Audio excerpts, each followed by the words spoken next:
పైసలు లేవు, వచ్చినాక పథకాలు ఇస్తాం. రాష్ట్ర ఆర్థిక పరిస్థితి పైన మంత్రి పొంగులేటి ఇబ్బంది ఉన్నమాట వాస్తవం. లేనిది చెప్తే తప్పు చేసినట్టే. ఆర్థిక పరిస్థితి మెరుగుపడ్డాకనే అమలు చేస్తాం, విడతల వారీగా హామీల అమలు చేస్తాం. ఖమ్మంలో మంత్రి పొంగులేటి చాలా ఇంట్రెస్టింగ్ వ్యాఖ్యలు చేసిండ్రు. పొంగులేటి శ్రీనివాసరెడ్డి గారు చాలా ఇంట్రెస్టింగ్ వ్యాఖ్యలు చేసిర్రు. ఆ ప్రతి వ్యాఖ్యకు నేను అర్థం చెప్తా. పైసలు లేవు, వచ్చినాక పథకాలు ఇస్తాం. పైసలు లేవా? పైసలు లేవా? ఎక్కడ పోయినాయి సార్ పైసలన్నీ? ఎటువైనా? ఎవడు తిన్నాడు పైసలు?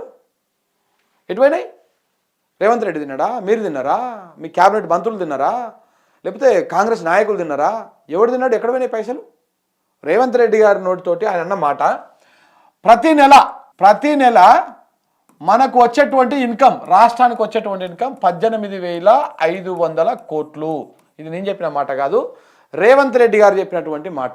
నేను మళ్ళీ కూడా మీకు చెప్తా ఉన్నా. పైసలు లేవు అని మీరు అంటే మరి ఎక్కడ పోయినాయో కూడా చెప్పాలి. మీరు పైసలు లేవని అంటున్నారు కదా, ఎక్కడ పోయినాయో కూడా చెప్పాలి. 18,500 కోట్లు ప్రతి నెల తెలంగాణ రాష్ట్రానికి వచ్చే ఆమ్దాని అని చెప్పేసి రేవంత్ రెడ్డి గారి నోటితోటి రేవంత్ రెడ్డి గారు చెప్పినటువంటి మాట. ఇది నేను చెప్పిన మాట కాదు. తెలంగాణ రాష్ట్రంలో కాంగ్రెస్ పార్టీ అధికారంలోకి వచ్చి ఎన్ని నెలలు అవుతా ఉంది?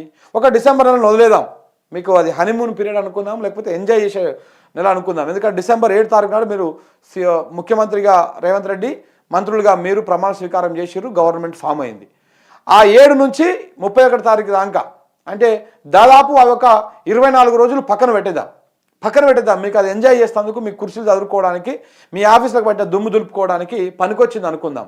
అది పక్కన పెట్టేసి మొత్తము 12 నెలలు అంటే 2024 జనవరి నుంచి 2024 డిసెంబర్ 31 దాకా చూసుకుంటే 12 నెలలు. ఈ జనవరి నెల ఇప్పుడు నడుస్తూ ఉంది 20. సో ఈ 12 నెలలకే లెక్కేసుకుందాం. 12 నెలలకు 18,500 కోట్లు ఇంటూ 12 నెలలు. ఈ 12 నెలలకు ఎంత అవుతుందో ఒకసారి లెక్కేద్దాం. ఇప్పుడు ఇంకో ఈ లెక్కేసి మీకు చెప్తా. 18,500 కోట్లు ఇంటూ 12 ఎంత అవుతున్నది? 2,22,000 కోట్లు.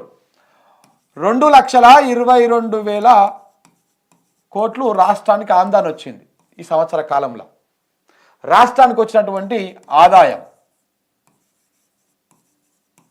ఓకే, తెచ్చినటువంటి అప్పు మొత్తం మీరు ఇప్పటిదాకా తెచ్చినటువంటి అప్పు 1,38,117 కోట్లు తెచ్చినటువంటి అప్పు. 3,60,117 కోట్లు మొత్తం ఇప్పటిదాకా అప్పుల రూపంలో, ఆందాని రూపంలో తెలంగాణ రాష్ట్రానికి వచ్చింది. ఎంత? 3,60,117 కోట్లు. మీరు ఏం చేసిరని ఈ పైసలన్నీ ఎక్కడ పోయినాయి సార్? ఇప్పుడు కేసీఆర్ తెచ్చిన అప్పులకు మేము మిత్తిలు కట్టాము, అవన్నీ మేము అది చేసినాం అనుకుందాం. ఇందులోకి వెళ్ళి సగం తీసేద్దాం. దినసంతరం ఏమైతే అది అయింది. సగం తీసేస్తే ఇదేంది? 3,60,000 వెళ్ళి సగం ఎంత? 1,50,000 కోట్లు. 1,50,000 ఇవొక 30 ఇళ్ళకెళ్ళి 1,80,000 కోట్లు తీసేద్దాం పక్కకు. 1,80,000 కోట్లు కేసీఆర్ చేసినటువంటి అప్పులు అనుకుంటూ, అప్పులకు మిత్తిలు కట్టాం అనుకుందాం, ఏదో అనుకుందాం, అంత సినిమా లేదు. ప్రతి నెల మీరు కట్టేటువంటి అప్పు కేవలము 2,000 కోట్లే. 2,000 కోట్లు. ఆ లెక్క ప్రకారం చూసుకున్నా 20,000 కోట్లు, 30,000 కోట్లు అప్పుల రూపంలో కట్టావు. కానీ నువ్వు కట్టినటువంటి అప్పులు, ఇచ్చినటువంటి జీతాలు, ఏది ఇప్పటిదాకా జరిగినటువంటి మొత్తాన్ని కలిపి ఒక సగం తీసేద్దాం. ఏది ఇప్పటిదాకా ప్రభుత్వ ఉద్యోగులకు ఇచ్చిన జీతాలు, పింఛన్లు ఇవన్నీ కలుపుకుంటే 1,80,000 కోట్లు తీసేద్దాం. అంతకంటే ఎక్కువ ఏం కావు. మరి ఇక మిగతా 1,80,000 కోట్లు ఎటువైనాయి సార్? ఎవడు మింగిండు? మిగతా 1,80,000 కోట్లు ఎక్కడ పోయినాయి? తెలంగాణ ఏమో అనాథ రాష్ట్రం అయిపోయిందా ఉన్న పలంగా? బికార్ రాష్ట్రం అయిపోయిందా ఉన్న పలంగా? మీ నోటితో మీరే చెప్పారు కదా ఇంత ఆందాలు వస్తుంది నెలకు అని.